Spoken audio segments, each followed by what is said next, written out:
Mambo vipi?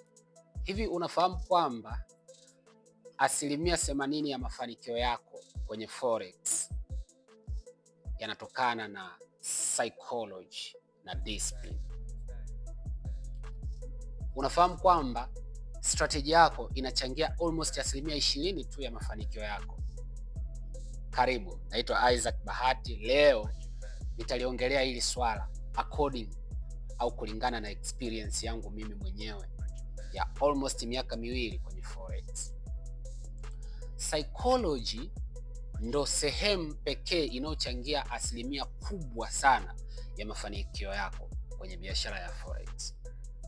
Nilipokuwa naanza hii biashara nilikuwa sijaijua hiyo siri.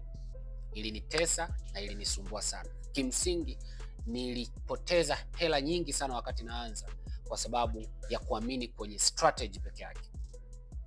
So leo nitakwambia maeneo zaidi ya 5 ya psychology, namna ambavyo yatakuchangia wewe aidha kufanikiwa au kufeli kwenye biashara ya forex. Sasa hebu tuyaguse hayo maeneo 5. Eneo la kwanza kabisa ni nidhamu au discipline.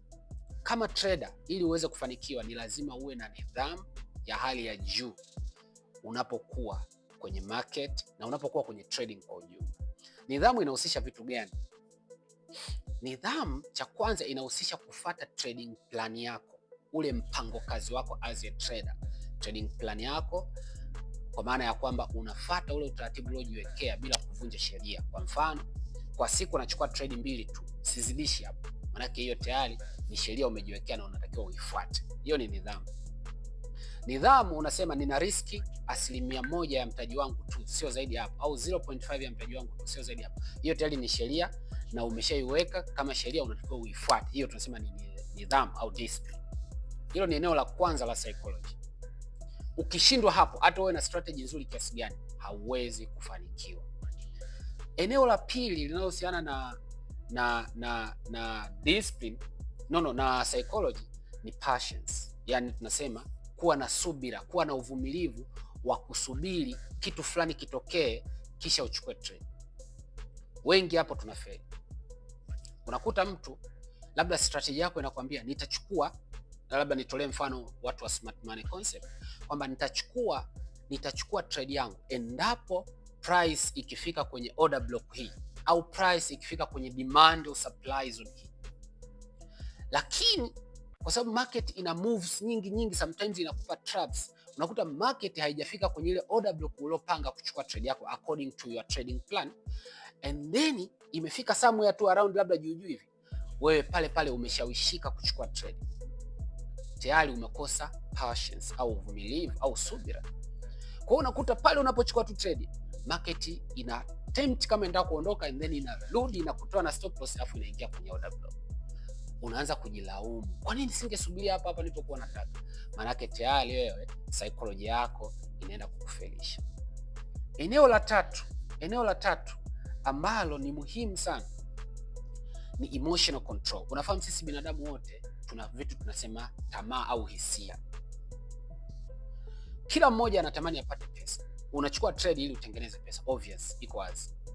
Au unachukua trade ili uweze kupasi account yako kama ni Profem au funded account. Unachukua trade ili ufanye payout. Sasa ile hisia zako au greed au tamaa za kutaka kupasi account haraka au za kutaka kupata payout haraka zinaweza wakati mwingine zikakufanya ushindwe kufanya maamuzi mazuri sokoni. Unanielewa vizuri? Kwa hiyo ni eneo lingine ambalo linatugharimu au limekuwa likigharimu traders wengi sana. Eneo la emotion control, namna ya kuweza kudhibiti zile hisia zako kwamba ni kweli ninahitaji payout, ni kweli ninahitaji kupasi account, lakini nitasubiri mpaka kitu fulani kitokee, nitariski. Kwa hiyo ukiwa na ile greed au tamaa ya kufanya maamuzi haraka ili uweze kupata payout, maana wakati mwingine kama una risk 0.5 ya mtaji wako, utajikuta unataka kuriski 1% au unataka kuriski 2% ili uweze kupasi haraka, ili uweze kufanya payout haraka. Mwisho wa siku trade inaenda kwenye stop loss, unajikuta umepata loss kubwa ambayo hukuitarajia, na wakati mwingine unataka urudie tena ku revenge trade. Hichi ni kitu kingine. Sasa eneo lingine tena ambalo ni la 4 kwenye psychology ni consistency. Trader asiyekuwa na consistency kwamba wewe utaratibu wako ukoje. Kwa mfano, consistency inaanzia kwenye namna unavyo analyze market. Kwamba mimi always kwenye high time frame lazima nipate kigezo hiki na hiki na hiki na hiki. Kwenye lower time frame lazima nipate entry model ya namna hii. Kuwa na consistency ya analysis zako. Kesho tena fanya hivyo hivyo, kesho kutwa fanya hivyo, kesho kutwa fanya. Sio leo kwenye high time frame umeangalia vigezo hivi, kesho unafanya vigezo hivi. Au kwenye lower time frame huwa unaingilia kwenye entry model fulani. Kesho umebadili umeingia entry model nyingine. Kesho kutwa entry model nyingine. Ukikosa mwendelezo au consistency kwenye kitu chako au kwenye analysis zako, tafsiri yake ni kwamba unaenda kufeli. Hata kwenye risk management, leo umerisk 1%, kesho 0.5, kesho kutwa 2%. Hautokuwa na mwendelezo mzuri, kichwa chako hautokuwa umekiprogram vizuri kufuata utaratibu mmoja. Finally unaenda kufeli. Eneo lingine la trading psychology ambalo linafelisha watu wengi sana ni confidence. Kwa sababu unakuta kuna trader mmoja amepata loss leo, kesho amefuata trading plan yake vizuri, entry model yake vizuri, kila kitu kimekaa vizuri, lakini market imeenda kwenye stop loss, kitu ambacho ni cha kawaida kabisa. Kesho tena amefuata utaratibu wake vizuri, kila kitu vizuri, market imempa stop loss. Kesho kutwa amepata stop loss back to back 3, unaita losing streak 3 back to back.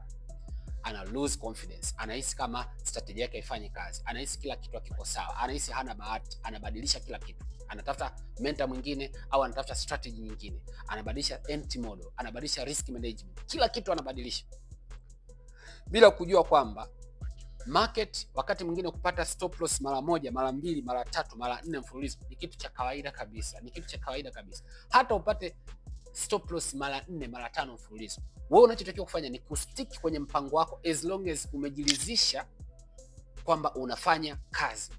Kwa sababu haina maana ukipata loss 2 au 3 mfululizo kwamba na trade inayofuata utapata loss. No, unaweza kupata loss 2, 3, 4 mfululizo, trade inayofuata ukapata profit na ikacover zile losses zote.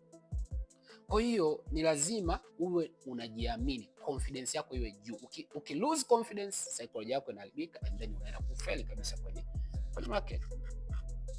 So kitu kingine ni accountability. Yaani kuwa accountable. Kwa Kiswahili nashindwa kuweka vizuri. Kwamba kuna wakati mwingine lazima ukubali kwamba nimepata loss na niko tayari kuivumilia hii loss, unaidocument kila kitu, unasubiri tena kesho. Sasa wewe ukipata loss haukubali, unasema haiwezekani, ngoja tena nitafute trade nyingine nirudishe loss yangu. Haipo hivyo. Plan yako inakwambiaje? 1 trade per day, 2 trade per day. Umepata loss 2 kwa mfululizo, relax, subiri kesho. Hauna sababu ya kutaka kufanyaje kulipiza kisasi.